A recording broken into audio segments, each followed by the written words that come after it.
રાજ્યભરમાં એનાલોગ પનીરના ઉપયોગને લઈને ફૂડ એન્ડ ડ્રગ વિભાગ સક્રિય થયું છે, જેના ભાગરૂપે નવસારી ફૂડ એન્ડ ડ્રગ વિભાગ દ્વારા શહેરની વિવિધ હોટેલોમાં અચાનક ચેકિંગ હાથ ધરવામાં આવ્યું। એનાલોગ પનીરની વાનગીઓ બનાવીને ગ્રાહકોને પીરસવી ગેરકાયદેસર હોવાથી તંત્ર દ્વારા કડક પગલાં લેવામાં આવી રહ્યા છે। આ વિશેષ ઝુંબેશ અંતર્ગત હાલ નવસારી શહેરની આશરે 20 જેટલી હોટેલોમાંથી પનીરના શંકાસ્પદ નમૂનાઓ એકત્રિત કરીને ગુણવત્તા ચકાસવા માટે લેબોરેટરીમાં મોકલવામાં આવ્યા છે।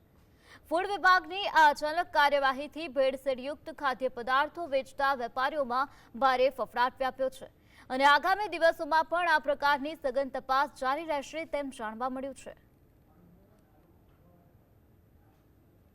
પનીર એનાલોગ ઉપર પ્રતિબંધના જે જાહેરનામું બહાર પડ્યું છે એના અનુસંધાને અત્રે નવસારી જિલ્લામાં અને નવસારી જિલ્લાના હાઈવેની હોટલો જે આવેલી છે એમાં અમારી ખોરાક અને ઔષધ નિયમન તંત્રના ફૂડ સેફ્ટી ઓફિસરો દ્વારા આશરે 20 પેઢી જેટલી હોટલો રેસ્ટોરન્ટની તપાસ કરવામાં આવી છે અને ત્યાંથી 7 જેટલા શંકાસ્પદ નમૂનાઓ લેવામાં આવ્યા છે।